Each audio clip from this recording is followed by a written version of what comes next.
Question number 28, 3 identical charges हैं, left से right रखे हुए हैं और साथ हर दो चार्जेस के बीच में 3 रखे होंगे तो सबसे सबसे क्लोज वाले हैं, नेबरिंग हैं, उनके बीच का सेपरेशन कितना है, स्मॉल डी। उसके बाद उन्होंने बोला है कि जो नियरेस्ट नेबरिंग चार्ज से जो एक दूसरे पे फोर्स लगा रहे हैं, क्योंकि देखो इलेक्ट्रोस्टैटिक फोर्स है, कूलम फोर्स है, तो इक्वल एंड अपोजिट लगेगा। तो जो बिल्कुल साथ वाले एक दूसरे पे लगा रहे हैं वो कितना है, उसका मैग्नीट्यूड दिया फोर्स का कैपिटल एफ।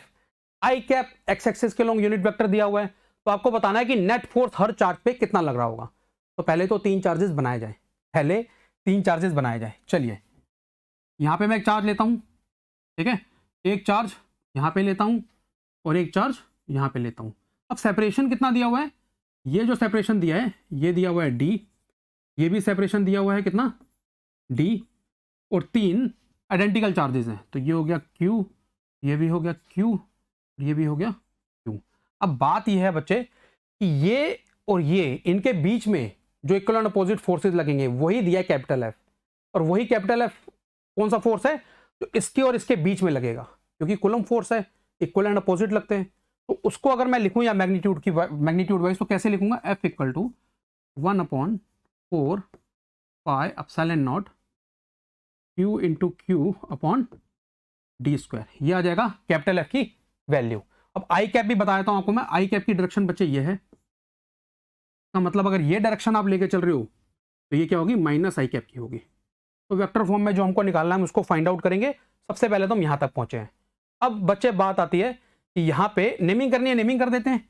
इस पॉइंट को मैं ले लेता हूं ए, इस पॉइंट को ले लेता हूं बी, इस पॉइंट को ले लेता हूं सी। अगर कहीं पे भी रिक्वायरमेंट रही मेंशन करने की तो इन पॉइंट्स को, जो इन चार्जेस की लोकेशन क्या हो जाएंगी, A B C points, A B C points क्या होंगे, इन चार्जेस की लोकेशन हो जाएगी। अब बात यह है कि इस चार्ज और इस चार्ज के बीच में जो फोर्स है वो हमें नहीं पता, वो हमें एफ की फॉर्म में निकालना पड़ेगा। यानी कि ये चार्ज और ये चार्ज जिस फोर्स से एक दूसरे के साथ इंटरेक्ट कर रहे होंगे, क्योंकि आइडेंटिकल चार्जेस है तो रिपेल ही कर रहे होंगे, तो वो फोर्स कितना होगा उसको निकाल लेते हैं। यहां पे हम निकालें, मैं ले लेता हूं F dash equal to 1/4 pi epsilon not Q into Q, ये वाला क्यू लिया है मैंने, ये वाला क्यू लिया है, डिवाइडेड बाय इनके बीच का सेपरेशन डी प्लस डी, कितना हो जाएगा 2d स्क्वायर, तो आ जाएगा 1/, ये जो यहाँ पे 2 है ना बच्चे, उसको मैंने बाहर ले लिया, 1/4, अंदर क्या बचता है 1/4 pi epsilon not Q square upon D square. अब ध्यान से देखो ये कौन सा है, ये यही फोर्स है जो एक दूसरे पे पास वाले लगा रहे हैं, ठीक है। तो लिख देता हूं यहाँ पे एफ डैश की वैल्यू कितनी आ जाएगी, f/4, एफ डैश का वैल्यू कितना आ जाएगा, f/4। तो बच्चे दोनों वैल्यू मैं निकाल चुका हूं। अब डायग्राम में ध्यान से समझना है कि क्या करना है, और डायग्राम से ही हम सब कुछ समझ लेंगे। इस वाले चार्ज की बात करते हैं, इस पे जो फोर्सेस लग रहे हैं, ठीक है, इस पे जो फोर्सेस लग रहे हैं मैं उसकी बात करने वाला हूं, तो ध्यान से देखिए। इस वाले चार्ज पे इसके कारण कितना फोर्स लगेगा रिपल्शन का, एफ लगेगा, तो चलो वो इधर लग जाएगा एफ। और इस वाले चार्ज के कारण इस पे कितना फोर्स लगेगा, एफ डैश यानी f/4, वो भी रिपल्शन का होगा, तो वो इस पे ही बनाना होता है ऐसे, तो ये हो गया f/4। ठीक, बीच वाले की बात करते हैं, इसको दोनों तरफ से रिपल्शन मिल रहा है, इस चार्ज पे जो फोर्स लग रहा है वो मैं अब डायग्राम में बनाने वाला हूं। तो जो चार्ज बी पे रखा है उस पे इसके कारण कितना फोर्स लगेगा, रिपल्शन का लगेगा कितना, एफ लगेगा, और इसके कारण, इस चार्ज के कारण इस पे कितना फोर्स लगेगा, तो इधर ही बनाएंगे। फ्री बॉडी डायग्राम में जिस पे फोर्स लगता है बॉडी पे उसी पे फोर्सेस बनाए जाते हैं, जो लगा रहा है उससे फर्क नहीं पड़ रहा, जिस पे लग रहा है वहां पे फोर्स ही। तो इस पे लग रहा है, इस पे नेट कितना आ जाएगा, 0 आ जाएगा। आगे देख लेते हैं, इस पे, इस चार्ज पे इसके कारण जो फोर्स लगेगा, नेबरिंग के कारण कैपिटल एफ दिया होता है, तो एफ आ जाएगा। और इसी चार्ज पे इसके कारण, इसी चार्ज पे इसके कारण जो फोर्स लगेगा वो उधर लग रहा होगा कितना, कितना, f/4। पिक्चर एकदम क्लियर है बच्चे, यहां पे पिक्चर एकदम हमें क्लियर है।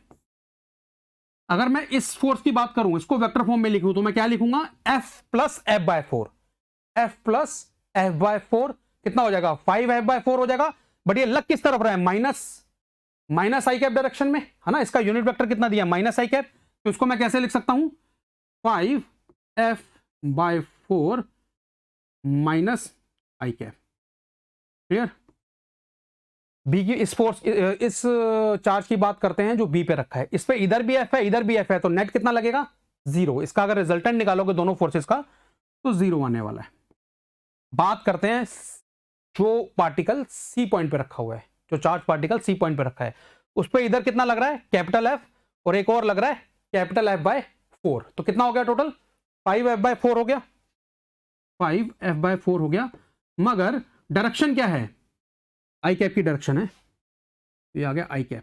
बच्चे ये आपका आंसर आ रहा है, ये आपका आंसर आ गया। लेफ्ट टू राइट बताना था ना, net force on each charge from left to right, तो लेफ्ट वाला पकड़ा फिर इसको पकड़ा फिर इसको पकड़ा, सबके फोर्सेस जो नेट लग रहे होंगे उन पे, उसको हमने इस तरीके से लिख दिया। अब इससे कौन सा बच्चे ऑप्शन बनता है, बिल्कुल क्लियरली एक ही ऑप्शन दिख रहा है आपको, option number C. So I can easily say that option number C is the correct answer, बिल्कुल परफेक्ट आंसर है, करेक्ट आंसर है। Clear, thank you.